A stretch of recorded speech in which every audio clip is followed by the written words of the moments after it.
मित्रांनो, ही कथा पूर्णपणे काल्पनिक आहे. वास्तविक जीवनाचा याच्याशी कोणताही संदर्भ नाही. छोट्या तात्याच्या रक्ताळलेल्या पावलाचा एक एक ठसा एकेका काळजावर घाव घालत होता. आर्ची आणि परशाच्या खुनाची वार्ता सगळ्या प्रसार माध्यमांद्वारे संपूर्ण देशात गाजत होती आणि बिटर गावात शोककळा पसरली होती. प्रिन्स बाबा समवेत इतर तिघांना पोलिसांनी ताब्यात घेतले होते.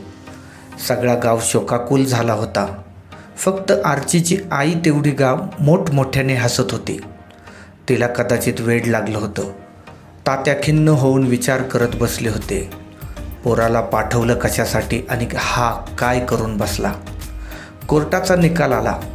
प्रिन्स बाबाची बाल सुधारगृहात रवानगी झाली, तर इतर तिघांना जन्मठेप सुनावण्यात आली.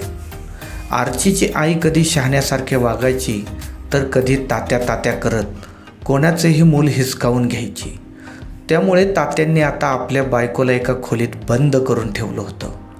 पण आर्चीच्या मृत्यूचा तिच्यावर एवढा जबरदस्त आघात झाला होता की तिला काही समजत नव्हते.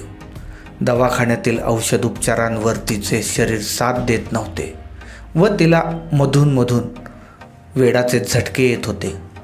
2 मुली आणि ही अशी वेडी पत्नी सांभाळणे आता तात्यांना खूप अवघड झालं होतं. तात्यांच्या स्वभावात आमूलाग्र बदल झाला होता. आता तात्यांनी आपलं सगळं राजकीय वजन कुटुंबासमोर पणास लावून गावापासून अलिप्त राहण्याचं ठरवलं. कारण प्रत्येकाच्या संशयाची सुई ही राहून तात्यांच्या दिशेकडे फिरत होती. आणि अशातच विरोधकांनी जोर धरला होता की तात्यांनासुद्धा मुलीच्या हत्याकांडाचे सूत्रधार म्हणून अटक करावे. पण कोर्टात तसे काहीही साबित होऊ शकले नाही. त्यामुळे या खुनाच्या आरोपातून तात्यांची निर्दोष म्हणून मुक्तता झाली होती. विरोधकांनी या गोष्टीचा चांगलाच फायदा घेत तात्याचा निवडणुकीमध्ये पराभव केला आणि त्यामुळे तात्या पुरते खचून गेले होते. राजकारणाला रामराम ठोकून तात्यांनी गावापासून अलिप्त राहण्याचे ठरवले. पत्नीचे गावात वेड्यासारखं वागणं आणि पोरांना स्वतःच्याच बहिणीचा केलेला खून तात्यांना खटकत होता.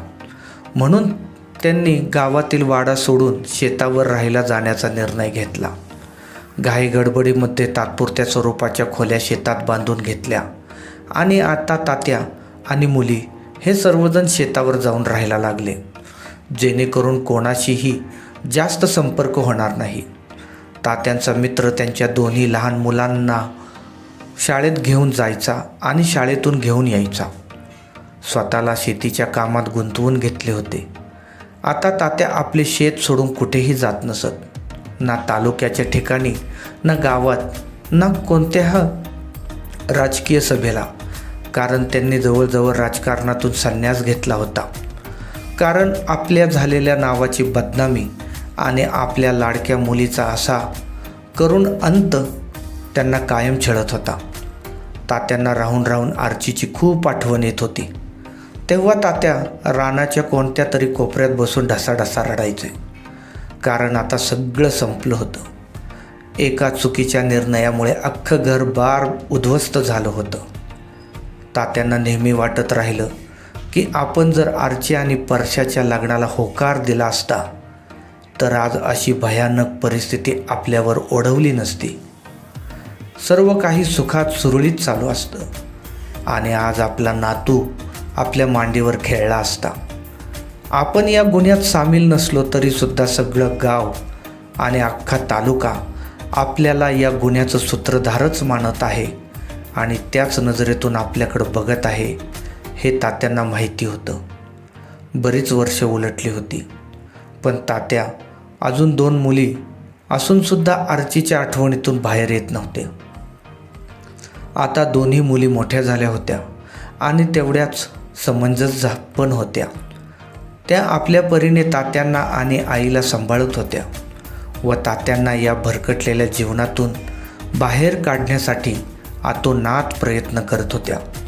पण राहून त्यांनासुद्धा आपल्या मोठ्या बहिणीची म्हणजे आर्चीची खूप आठवण येत होती. असेच दिवसावर दिवस चालत होते. दोन्ही मुली लग्नाला वयात आल्या होत्या.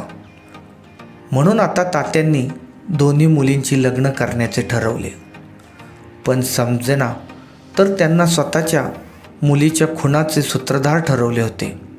अशातच मुलींसाठी योग्य स्थळ शोधणे तात्यांसाठी कठीण झाले होते. तात्यांनी असा कोणताच नातेवाईक सोडला नव्हता की ज्याच्याजवळ मुलींसाठी योग्य वराची शोधाशोध करण्याचे सांगितले. पण ते सुद्धा तात्यांच्या हाती निराशाच येत होती.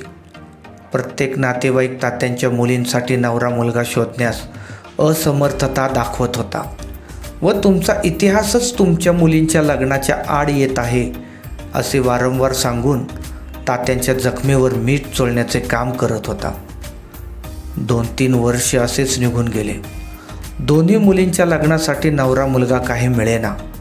म्हणून तात्यांनी आपल्या एकदम जवळच्या अशा मित्रांना एक दिवस घरी बोलवून घेतले. तसे हे मित्र कायमच तात्यांच्या बरोबर असायचे.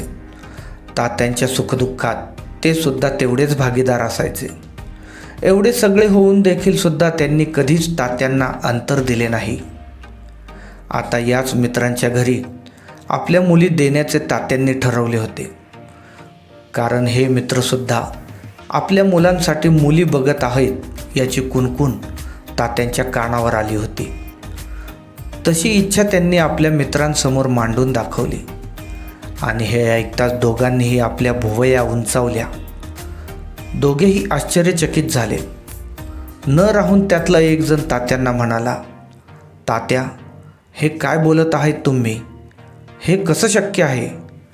आम्ही खूप खालच्या जातीतले आहोत आणि तुमचा आणि आमचा कसा मेळ बसायचा?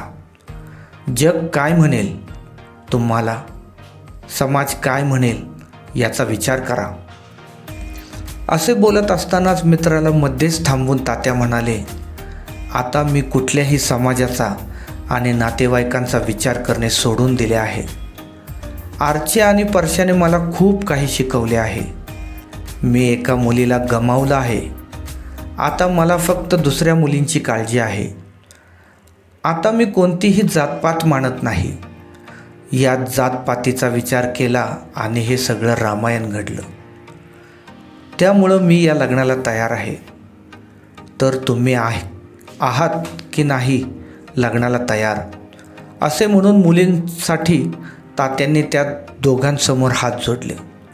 हे पाहता क्षणी दोघा मित्रांनी तात्यांना एकदम कडकडून मिठी मारली. तिघांचेही डोळ्यातील अश्रू आता थांबत नव्हते. तात्यांच्या उभ्या आयुष्यात कायमच तात्यांचा दरारा, रुबाब आणि वट पाहिला होता. पण आज तात्यांना आपल्या मुलींसाठी आपल्यासमोर हात जोडून लाचारपणे उभे राहिलेले हे रूप. कारण तात्यांच्या जवळ सगळं काही असताना सुद्धा आणि तात्यांच्या जवळ काहीही नसताना सुद्धा हे दोघे मित्र कायम तात्यांच्या बरोबर होते. सगळा गाव, तालुका व जिल्हा जरी तात्यांना खुनाचा सूत्रधार मानत असला तरी सर्व हकीकत माहीत असल्यामुळे त्यांनी सुद्धा या लग्नाला होकार दिला. तात्यांच्या दोन्ही मित्रांची परिस्थिती गरीब असल्यामुळे मुलांना फक्त चांगलं शिक्षण आणि संस्कार दिलं होतं. दोन्ही मित्रांची मुलं हे चांगल्या ठिकाणी कामाला होते. एक तात्यांच्या शाळेत प्रोफेसर म्हणून होता, तर दुसरा पाटबंधारे विभागात अधिकारी म्हणून होता. आणि तात्यांच्या या शाळेचं व कॉलेजचं सर्व कामकाज हे मित्रच बघत होते. दोन्ही मुलींची लग्न थाटामाटात पार पडली आणि त्यावेळेसही त्यांना प्रिन्स बाबाला बोलावण्याची बिलकुल गरज वाटली नाही. ते त्याला कधीच बालसुधारगृहात व वय वाढल्यानंतर प्रिन्सची रवानगी तुरुंगात झाल्यावर कधीच भेटायला गेले नाही. त्यांनी आपल्या आयुष्यातून आपल्या एकुलता एक मुलाला काढून टाकले होते. गावातील एक दोघांनी तात्यांना म्हटले होते की तात्या, चुकलं पोर, टाका माफ करून त्याला. पण तात्या ठाम होते. तात्या म्हणायचे, चुकीला माफी नाही, सगळ्या माझ्या लाडाचा प्रताप आहे. इतका त्याचा लाड केला नसता आणि वेळेवर त्याला सुधारण्याचा प्रयत्न केला असता तर आज काही जीवन वेगळंच असतं. त्यावर अण्णा म्हणाला होता, तात्या, माफी नको पण प्रायश्चित्त द्या त्याला. त्यानं प्रायश्चित घेतलं म्हणजे करशील माफ त्याला. अण्णा म्हणजे तात्यांचा लहान भाऊ. लहान भाऊ ज्याच्यावर गोळी झाडून आरची आणि परश्या पळून गेले होते. ते पुढं बघू म्हणून तात्यानं तो विषय तिथेच संपवला होता. तात्यांना जावई खूप प्रेमळ आणि कष्टाळू भेटले होते. वरचेवर रानात जाऊन तात्यांची विचारपूस करत होते. तसेच तात्यांना काहीतरी कामानिमित्त बाहेरगावी जायचे आहे म्हणून गावाबाहेर घेऊन जायचे. तेवढंच त्यांचं मन पलटण्यासाठी. पण बाहेरगावी गेले तरी तात्या आपला चेहरा हा नेहमी गमछाने झाकून ठेवायचे. तसेच जावई तात्यांना बऱ्याचदा त्यांनी घरी सोबत न्यायलाही जोर दिला होता, पण तात्यांनीच नकार दिला होता. एकाच गावात राहत असल्यामुळे लंगड्या आणि सल्या अधूनमधून तात्यांच्या नजरेस पडायचे, पण तात्या त्यांच्या नजरेला नजर देऊ शकत नव्हते. आपल्या पोराने या तिघांच्या घट्ट मैत्रीमधला एक मित्राला कायमचं संपवलं होतं याचं शल्य तात्यांच्या कायमच मनात असायचं. कारण कुठेही नजर पडल्यास हे तिघं मित्र कायमच बरोबर असायचं. त्या तिघांमध्ये नव्हता तो फक्त परश्या आणि आपला जावई. कधी मधी लंगड्यात स्वतःहून तात्यांना विचारायचा, तात्या कसे आहात, आई कशी आहेत. पण तात्या त्यांना काही उत्तर न देता खाली मान घालून निघून जायचे. सल्या आणि लंगड्या दिसल्यावर तात्यांना त्यांच्यामध्ये जणू परशाच उभा आहे असा भास व्हायचा. कारण या तिघांचा त्रिकूट कायम तात्यांनी डोळ्यांनी पाहिला होता. तात्यांच्या मनात राहून राहून प्रश्न यायचा की आरची आणि परशाचा मुलगा कुठे गायब झाला. जर आपल्याला मिळाला असता तर आपण आरची आणि परशाची शेवटची इच्छा म्हणून का होईना त्याचा सांभाळ केला असता. पण तात्यांची कधीच हिंमत झाली नाही की सल्याला आणि लंगड्याला त्याच्याबद्दल विचारण्याची. कारण सर्वांना साहजिकच वाटत होतं की जर आरची आणि परशाचा मुलगा जर सापडला तर त्याचासुद्धा जीवाचं काहीतरी बरं वाईट होईल.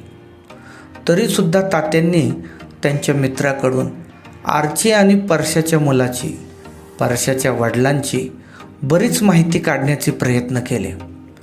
तसेच परशाचे आईवडील हे फक्त करमाळ्याला राहतात व मिळेल ते मोलमजुरीचे काम करून खातात. ते सुद्धा खूप वृद्ध झाले आहेत, पण मुलगा गमावल्यामुळे त्यांना सुद्धा मोलमजुरीचे काम करून जगणं भाग पडत होतं. व परशाची आई व बहीण 4 घरची धुनी भांडी करून कष्टात जीवन जगत होते. या व्यतिरिक्त त्यांना कोणतीच माहिती मिळाली नाही आणि या सर्वांचा गुन्हेगार देखील आपण आहोत याचं तात्यांना कायमच वाईट वाटत होतं. मित्रांनो, पुढच्या भागात आपण आरची परशाच्या मुलाचं काय झालं आणि प्रिन्स बाबा तुरुंगातून सुटणार का, तात्या परशाच्या वडिलांना मदत करणार का, हे आपण पाहणार आहोत. पुढचा भाग मित्रांनो नक्की पहा, तुम्हाला आवडेल हीच अपेक्षा. ही कथा पूर्णपणे काल्पनिक आहे. याचा वास्तविक जीवनाशी कोणताही संबंध नाही आणि तसे आढळून आल्यास मित्रांनो तो योगायोग समजावा ही नम्र विनंती. आम्हाला कोणाच्याही भावना दुखावण्याचा उद्देश नाही आहे मित्रांनो. जर तसे झाल्यास कृपया आम्हाला माफ करावी ही विनंती. खूप खूप सर्वांचे धन्यवाद.